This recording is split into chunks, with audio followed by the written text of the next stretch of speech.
Bismillahirrahmanirrahim. Assalamualaikum warahmatullahi wabarakatuh. Alhamdulillah wassalatu wassalamu ala Rasulillah wa ala alihi wa ashabihi wa man walah. Wala haula wala quwwata illa billah. Amma ba'd. Hayakumullah, ikhwan dan akhwat yang semoga senantiasa diberkahi dan dimuliakan oleh Allah Subhanahu wa taala. Beberapa hari yang lalu kita sudah menjalankan salah satu dari dua hari raya umat Islam ini, yang mana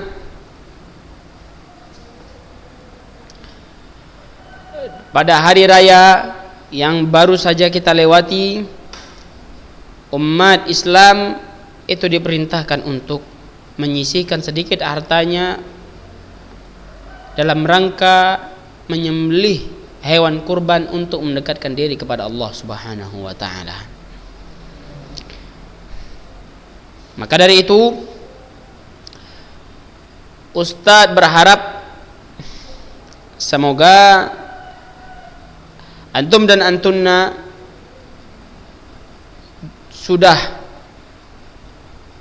mengkonsumsi sebagian dari hewan kurban itu, baik itu dari kurbannya orang tua antum dan antunna sendiri atau bagian dari masjid-masjid yang ada di dekat rumah antum dan antunna. Tayyib. Untuk itu kita bersyukur kepada Allah Subhanahu wa taala, karena bagaimanapun keadaan kita, setidaknya minimal 1 tahun sekali kita merasakan bagaimana rasanya daging itu. Jadi karena antum dan antunna semua sudah mengkonsumsinya, ini husnuzan Ustadz ya, sudah mengkonsumsi daging itu, maka Ustadz harapkan agar antum arahkan dan kerahkan tenaga-tenaga energi dari daging itu ke arah otak, pikiran, agar bisa fokus belajar dan memahami pelajaran usul fikih. Karena pelajaran usul fikih ini bukan pelajaran yang kaleng-kaleng, bisa difahami dengan canda atau main-main. Karena pelajaran usul fikih itu sendiri butuh fokus dari awal sampai akhir kalau bisa fokus. Jangan ada satu kata pun yang terlewatkan, karena kalau ada satu kata yang terlewatkan bisa mengganggu konsentrasi dan pemahaman dari pelajaran yang kita bahas. Tayyib. Maka mari dengan Ustadz kita bersama-sama duduk mencoba memahami setiap baris-baris yang ada di hadapan kita ini.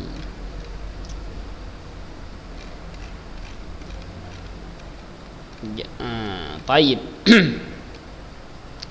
Di pertemuan kemarin kita sudah membahas apa itu ilmu usul fikih dan apa bedanya ruang lingkup ilmu fikih dengan ilmu usul fikih, di mana perbedaan ruang lingkup mereka itu sudah kita bahas. Jika ada yang belum paham bisa ditanyakan kepada Ustadz. Jadi secara ringkasnya ruang lingkup ilmu fikih itu adalah fi'lul mukallaf, perbuatan mukallaf, orang-orang yang sudah baligh, sudah dibebankan atas mereka syariat-syariat Islam ini. Jadi perbuatan mereka itu diberikan hukum, maksudnya diberikan hukuman apa hukum atas perbuatan mereka itu. Disitulah dilihat. Namun hukum tersebut dikeluarkan dan dihasilkan dari dalil-dalil syar'i yang 4 itu, yaitu Al-Quran, Sunnah, Ijma', Qiyas. Adapun ruang lingkup ilmu usul fikih itu adalah dalil itu sendiri. Dalil itu sendiri, ad-dalilu syar'i al-kulli, yaitu 4 hal yang kita sebutkan tadi. Benar-benar diteliti dalil tersebut. Apa redaksinya? Redaksinya menunjukkan perkara yang wajib, perkara perintah, atau hanya anjuran saja? Larangan juga, apakah berbentuk larangan yang ditekankan atau hanya berbentuk himbauan saja untuk dihindari, ditinggalkan? Begitu pula hal-hal redaksi-redaksi lainnya, apakah dia bertujuan untuk umum atau terbatas atau mutlak bebas atau hanya sebagian saja. Begitulah ruang lingkup ilmu usul fikih. Itu secara ringkas.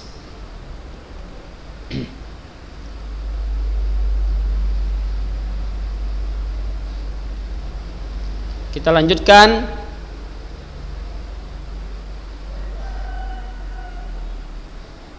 Jadi setelah mereka meneliti redaksi-redaksi di dalam dalil-dalil agama kita, yaitu Al-Quran, Sunnah, Ijma', Qiyas, mereka teliti redaksinya, perdalami untuk memahami konteksnya apa, sehingga mereka menjadikan sebuah kaidah-kaidah. Setelah mereka teliti baik-baik keseluruhan, mereka buat kaidah al-amru lil ijab, perintah menunjukkan hal tersebut wajib, an-nahyu lit tahrim, larangan itu untuk sesuatu yang diharamkan, al-am yantadhibu jami'a afradihi, lafaz atau kalimat yang umum itu menunjukkan seluruh jenis-jenisnya masuk ke dalamnya. Al-mutlaq yadullu 'alal fardhi sya'i' bighairi qaidin. Adapun mutlak menunjukkan kata yang jenisnya itu masuk ke dalamnya secara seluruh. Kita lanjutkan. Wa hadhil qawaid al-kulliyah, dan kaidah-kaidah yang sudah kita sebutkan tadi dinamakan dengan al-qawaid al-kulliyah. Wa hadhil qawaid al-kulliyah, kaidah-kaidah global tersebut, wa ghairuha mimma yatawassalu al-usuli bi bahthihi ila wad'iha bi ya'khudhuha al-faqih qawaid musallamah wa yutabbiquha ala juz'iyyatid dalilil kulli liyatawassala biha ila al-hukm asy-syar'i al-amali at-tafsili. Jadi fahami ini katanya sangat penting. Ini kata yang barusan kita baca ini sangat penting. Dan kaidah-kaidah yang sudah kita sebutkan tadi, al-amru lil ijab, an-nahyu lit tahrim, al-am yantadhimu jami'a afradihi qat'an, dan al-mutlaq begitu juga. Kaidah ini merupakan kaidah keseluruhan ini, wa ghairuha, dan ada kaidah lain juga, mimma yatawassalul usuli bi bahthihi ila wad'iha, yang mana para ulama usuli yang sudah berhasil mendapatkannya, mendudukkannya, merangkumnya kaidah-kaidah tersebut, ya'khudhuhal faqih, ulama ahli fikih mengambil kaidah tersebut, mengadopsi kaidah tersebut, memahami kaidah tersebut, menggunakan kaidah tersebut, qawaid musallamah, sebagai kaidah yang mereka kaidah yang bisa dijadikan sandaran, kaidah yang mereka jadikan sandaran untuk mereka. Wa yutabbiquha ala juz'iyyatid dalilil kulli, dan mereka duduk praktekkan kaidah tersebut terhadap atau di setiap cabang-cabang dari dalil al-kulli tadi, dari 4 dalil yang kita sebutkan, Al-Quran, Sunnah, Ijma', Qiyas. Mereka dudukkan satu persatu. Apakah mereka perhatikan jika di Al-Quran ada lafaz perintah, wa aqimus shalah, oh berarti ini menunjukkan wajib, Yang mendudukkan itu adalah ahli fikih. Adapun yang membuat kaidah itu sendiri, mereka adalah ahli usul fikih. Jadi di situ perbedaannya. Kalau ahli fikih, mereka dudukkan kaidah yang sudah dibuat oleh ahli usul fikih tersebut, mereka dudukkan di setiap dalil al-kulli, yaitu Al-Quran, sunnah, ijma', qiyas. Mereka dudukkan baik-baik dengan teliti. Liyatawassala biha ila al-hukmi syar'i al-amali at-tafsili, agar mereka bisa mengeluarkan, agar mereka bisa meraih hukum syar'i yang berkaitan dengan amalan secara rinci. Ya, agar mereka bisa mengeluarkan hukum syar'i yang berkaitan dengan amalan yang rinci, secara rinci. Seperti contoh di dalam Al-Quran, setelah, perhatikan contohnya ini ya, ini contohnya harus antum fahami dengan jelas. Perlahan Ustaz jelaskan ini. Di dalam Al-Quran ada lafaz, salah satu bentuk lafaz perintah, al-amr, bunyinya wa aqimus shalah. Bunyinya wa aqimus shalah, dan dirikanlah salat oleh kalian. Para ahli usul fikih menteliti lagi di dalam Al-Quran ataupun sunnah ataupun ijma' ataupun qiyas kata yang menggunakan kata perintah. Oh, ada wa atuz zakah, ada perintah lain wa dharu zahiral ithmi wa batinah, atau perintah lain yang berbunyi wa'mur bil ma'ruf, dan lain-lainnya. Mereka teliti di dalam sunnah juga. Apa bunyi perintah di dalam sunnah?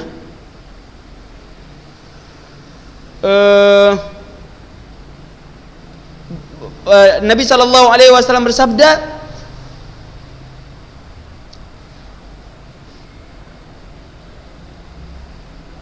idza tabakhta marakatan fa'akthir, maka perbanyaklah perintah.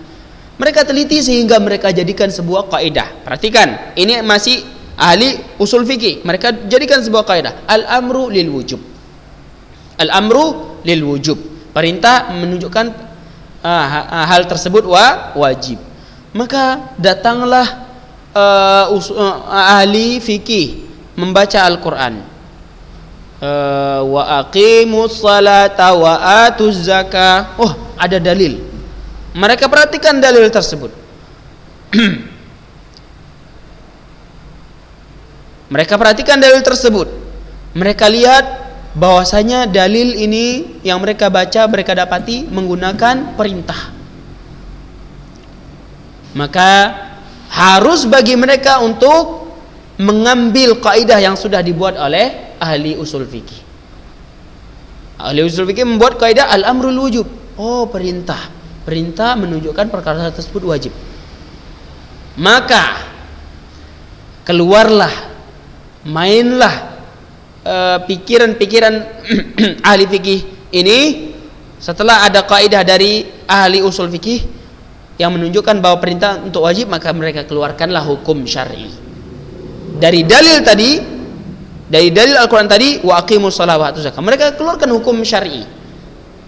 Berarti perkara salat adalah perkara yang wajib dari dalil Al-Quran yang berbunyi wa aqimus shalah.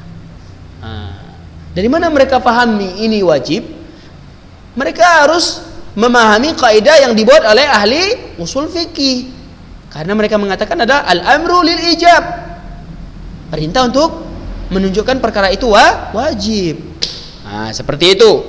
Yang mendudukkan itu adalah ahli wa yutabbiquha ala juz'iyyatid dalilil kulli liyatawassala biha ila al-hukmi syar'i al-amali at-tafsili. Seperti itulah birokrasinya atau alurnya seperti itu. Maka ini contoh biar lebih jelas. Fayutabbiqu qaidah, maka mereka gunakan kaidah al-amru lil ijab. Kaidah perintah menunjukkan hal tersebut wajib, ala qaulihi ta'ala ya ayyuhalladzina amanu aufu bil uqud, wahai orang-orang yang beriman, tunaikanlah akad-akad yang telah kalian lakukan, laksanakanlah. Aufu bil uqud. Wa yaqumu 'alal ifa bil uqud bi annahu wajib, dan mereka menghukumi perkara menunaikan akad-akad, menjalankan akad-akad yang sudah mereka buat, hukumnya adalah wajib. Seperti itu. Seperti yang sudah kita sampaikan. Contoh lain, wa yutabbiqu qaidah, dan mereka gunakan kaidah an-nahyu lit-tahrim, larangan itu menunjukkan perkara tersebut haram, ala qaulihi ta'ala, terhadap firman Allah Ta'ala, ya ayyuhalladzina amanu la yaskhar qaumun min qaumin, wahai orang-orang yang beriman, janganlah kalian menghina, mengejek menghina kaum dengan kaum yang lainnya, saling menghina. Janganlah sesuatu kaum menghina kaum lainnya, merendahkan kaum lainnya. Janganlah, dilarang. Wa yahkum, maksudnya yang menghukumi ini adalah ahli fikih. Wa yahkumu bi anna sukhriyata qaumin min qaum muharramah. Maka ahli fikih memberikan hukum bahwasanya menghina suatu kaum, penghinaan suatu kaum terhadap kaum lainnya itu adalah perkara yang haram, karena sebuah kaidah yang ada dibuat oleh para ahli usul fikih, yaitu an-nahyu lit-tahrim, karena lafaz di dalam Al-Qur'an menggunakan lafaz nahi, lafaz larangan, la yaskhar qaumun min qaum. Contoh lainnya, wa yutabbiq, ini banyak contohnya ya, harus setiap contoh ini bisa difahami. Wa yutabbiqu qaidah al-'am yantazimu jami'a afradihi qat'an, dan mereka gunakan kaidah lafaz umum itu menunjukkan seluruh anggota-anggota atau jenis-jenis yang ada di dalamnya itu masuk ke dalamnya secara pasti, masuk ke dalamnya, tidak ada yang keluar sedikit pun, seluruhnya masuk ke dalam lafaz umum itu. Ala qaulihi ta'ala, mereka gunakan kaidah al-am yantazimu jami'a afradihi qat'an di dalam firman Allah Ta'ala, hurrimat alaikum ummahatukum, diharamkan atas kalian ibu-ibu kalian, wa yahkum bi anna kulla ummin muharramah. Ahli fikih mengeluarkan hukum bahwasanya setiap ibu itu haram. Haram apa? Haram untuk dinikahi. Mahram bagi seseorang, bagi anaknya. Wa yutabbiqu qaidah, seluruh ibu ya, seluruh ibu, bi anna kulla ummin muharramah, seluruh ibu, yang namanya ibu haram bagi anaknya, seluruh ibu. Kemudian kaidah wa yutabbiqu qaidah, mereka gunakan kaidah al-mutlaq yadullu ala ayyi fardin. Mutlak itu, mutlak maksudnya bebas, itu menunjukkan kebebasan setiap jenis, setiap bagian. Seperti ala qaulihi ta'ala, di dalam firman Allah Ta'ala, fi kafarati zihar, fi kafarati zihar, dalam permasalahan kafarah orang yang telah menzihar istrinya, orang yang telah zihar istrinya. Ustaz, apa itu zihar?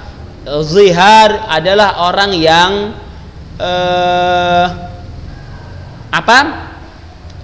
mengucapkan kepada istrinya, anti alayya ka dhahri ummi, engkau bagiku, atasku seperti punggung ibuku. Maksudnya apa? Dia tidak butuh lagi kepada istrinya, dia tidak mau menggauli istrinya. Istrinya haram untuk bersetubuh dengannya. Itu ucapannya, dia telah mengucapkan itu. Maka tatkala dia langgar ucapannya, dia melakukan hubungan dengan istrinya, bersetubuh dengan istrinya, berarti dia harus melakukan kafarah, membayar kafarat. Kafarahnya apa? Allah Ta'ala berfirman, fatahriru raqabah. Maka bebaskanlah budak. Ini kalimat budak. Perhatikan, fatahriru raqabah. Maka bebaskanlah satu budak.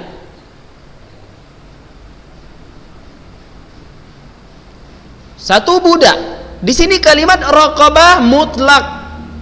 Kalimat raqabah di sini, lafaz budak di sini raqabah artinya budak, mutlak. Bebas.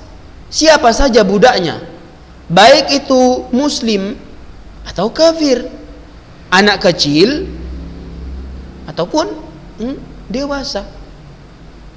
Wa yakum bi annahu, dan ahli fikih mengeluarkan hukum bahwasanya yujzi'u fit takfir tahriru ayati raqabatin muslimah atau ghairi muslimah. Boleh di dalam mengeluarkan kafarah membebaskan budak manapun, baik itu muslimah atau ghairu muslimah, baik dia muslim ataupun non muslim. Seperti itu. Jadi hukum yang dikeluarkan oleh ahli fikih itu memang berdasarkan dalil di dalam Al-Quran ataupun memang berdasarkan dalil yang 4, yaitu Al-Quran, Sunnah, Ijma', Qiyas. Namun dilandasi juga dengan kaidah yang telah dibuat oleh ahli usul fikih. Demikian, seperti itu alur ceritanya. Jadi memang agama kita ini sangat-sangat kompleks. Begitulah Allah Subhanahu wa taala menjaga agamanya. Allah turunkan ulama-ulama untuk menjaga agamanya ini sampai hari kiamat.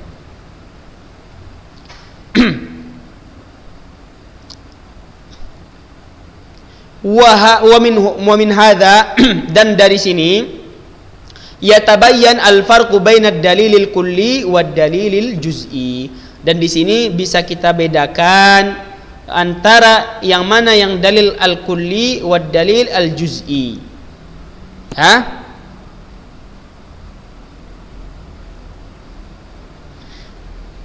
Yang mana dalil kulli wa dalilul juz'i, dalil yang menyeluruh, dan mana yang dalil yang juz'i, hanya satu bagian saja. Wa bainal hukmil kulli, hukum yang menyeluruh, wal hukmil juz'i, hukum yang tidak menyeluruh.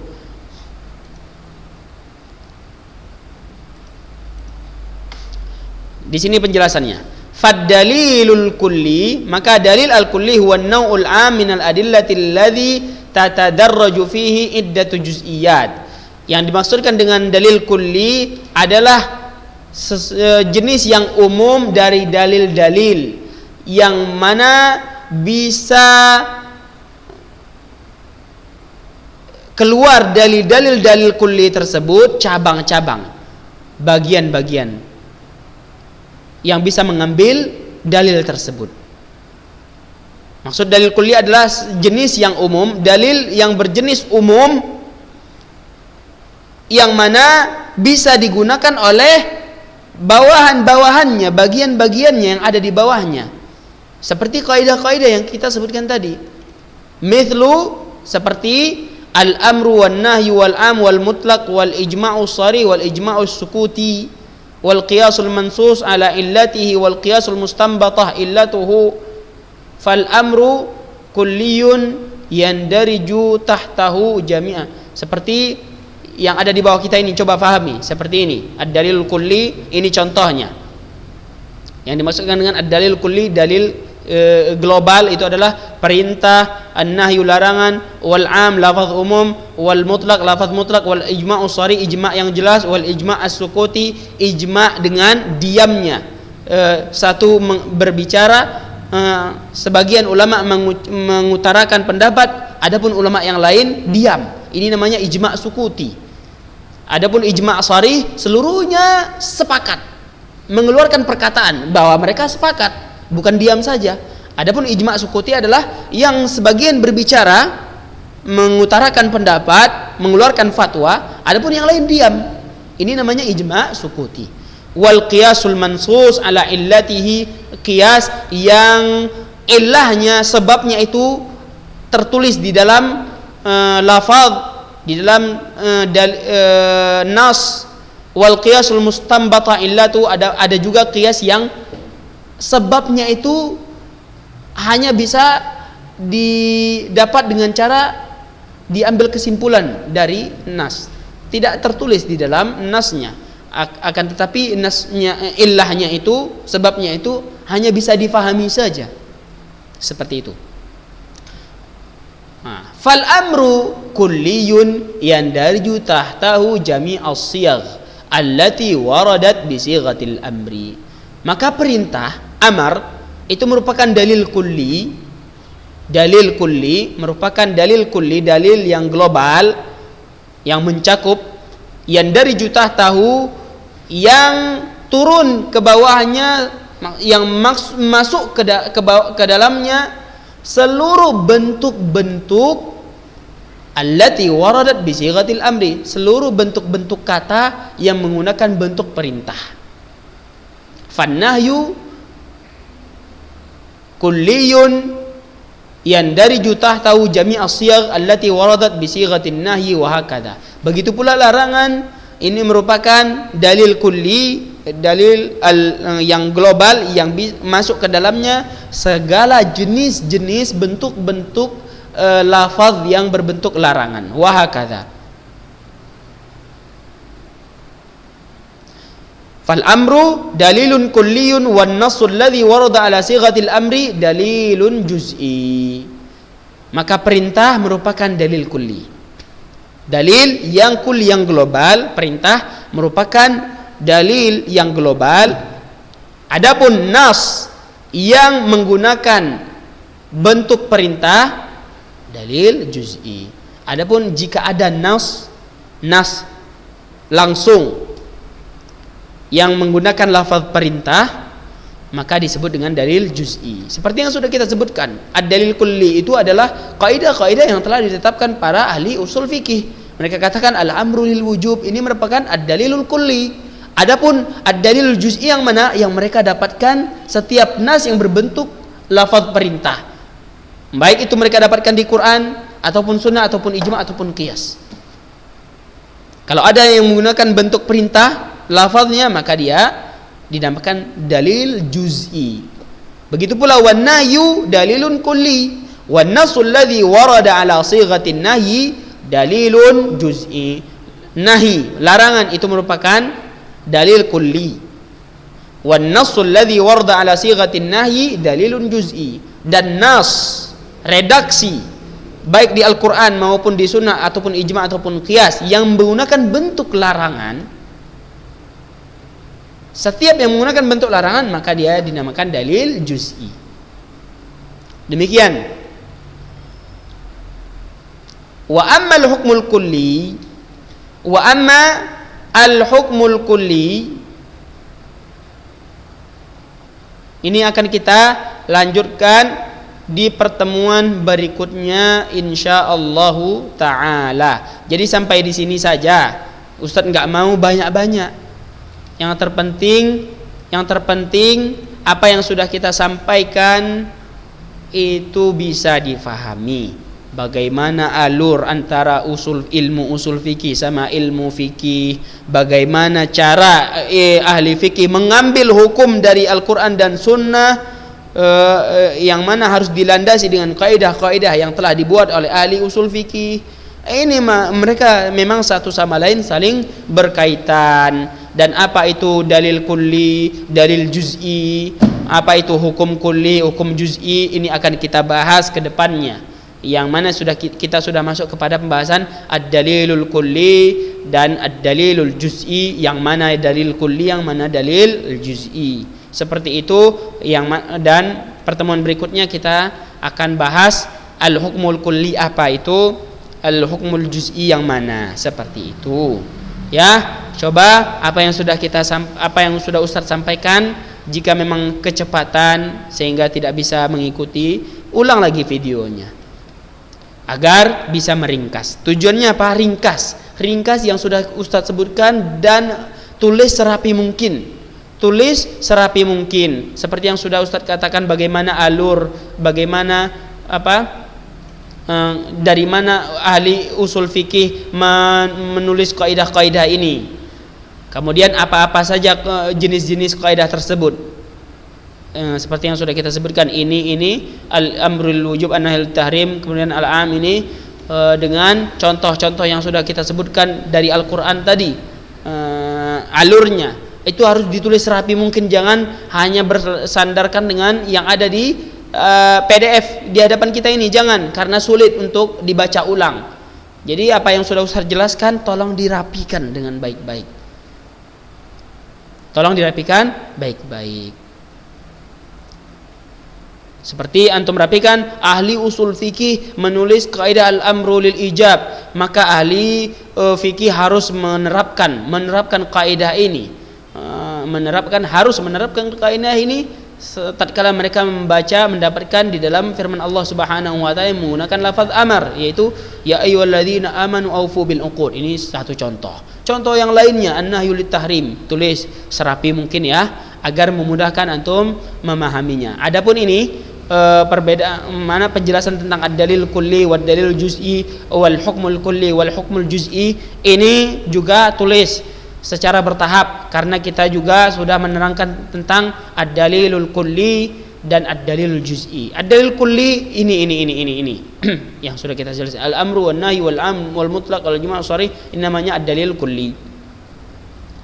Setiap ad-dalilul kulli itu pasti masuk ke dalamnya, ada cabang-cabang di bawahnya yang ikut masuk ke dalam ad-dalilul kulli tersebut, yang mana setiap cabang-cabang tersebut dinamakan dengan ad-dalilul juz'i. Demikian penjelasannya yang sudah kita jelaskan. Kalau memang kurang jelas silahkan diulang-ulang untuk memahaminya, membantu memahami. Biasa itu, sebagian orang membaca sekali, mendengarkan sekali, kurang paham, dengarkan yang kedua kalinya, belum paham juga yang ketiga kalinya dengarkan. Karena pelajaran usul fikih ini pelajaran yang nikmat kalau kita memang mengikutinya dari awal. Tapi kalau kita dari pertengahan, maka tidak ada nikmatnya sama sekali, bahkan akan notabene-nya akan terasa lebih sulit. Wallahu taala a'lam. Jazakumullahu khairal jaza. Nas'alullah taala an yarzuqana ilman nafi'an wa rizqan thayyiban wa amalan mutaqabbala. Kita tutup dengan doa kafaratul majlis. Subhanakallahumma wa bihamdika asyhadu an la ilaha illa anta astaghfiruka wa atubu ilaik. Assalamualaikum warahmatullahi wabarakatuh.